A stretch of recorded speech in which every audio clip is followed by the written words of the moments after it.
दोस्तों नमस्कार। News talks पे आप सभी का स्वागत है। दोस्तों, जन स्वराज पार्टी ने महिलाओं के लिए एक बड़ा ऐलान किया है। आपको पता होगा कि चुनाव को मद्देनज़र देखते हुए जो है जन स्वराज पार्टी एक एक से बढ़कर एक जो है अ, निर्णय लिए जा रहे हैं जन स्वराज पार्टी के अंदर। और आपको बता दें कि सभी वर्गों को अलग-अलग तरीके से जो है अ, अपनी तरफ लाने की कोशिश की जा रही है।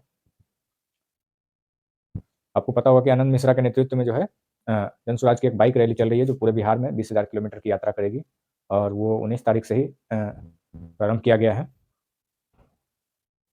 जो कि जो है परमानेंट 100 बाइकर्स है। उसके साथ जो भी लोकल लोग जो जन स्वराज पार्टी से पहले से जुड़े हैं या फिर जो जुड़ना चाहते हैं वो लोग भी शामिल होते हैं और जो है वो पूरा बिहार भ्रमण कर रहे हैं और लोगों में अवेयरनेस फैला रहे हैं और जन स्वराज पार्टी की तरफ अपनी ओर आकर्षित कर रहे हैं।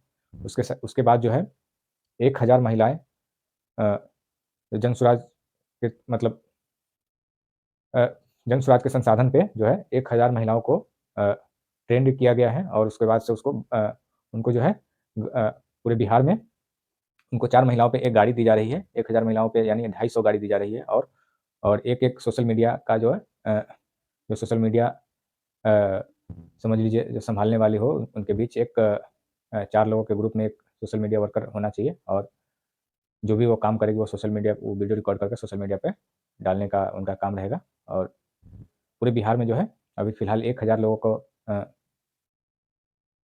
अ, जन स्वराज के मुहिम से जोड़ने के लिए जन स्वराज पार्टी के विज़न के बारे में बताने के लिए 1000 महिलाएँ निकल चुकी हैं और उसके बाद से जो है मुस्लिमों के लिए जो है अ, जन स्वराज बेदारी कारवा के नाम से एक मुहिम चलाया गया है।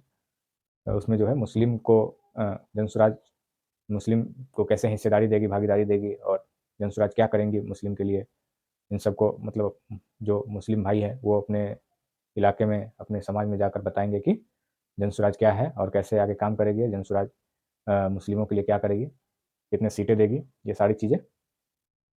तो अलग-अलग तरह से जो है अ, जन स्वराज काम कर रही है और आने वाला 25 में जो है 2025 में जो चुनाव होगा, उसमें एक बड़ा बदलाव देखने को मिलेगा।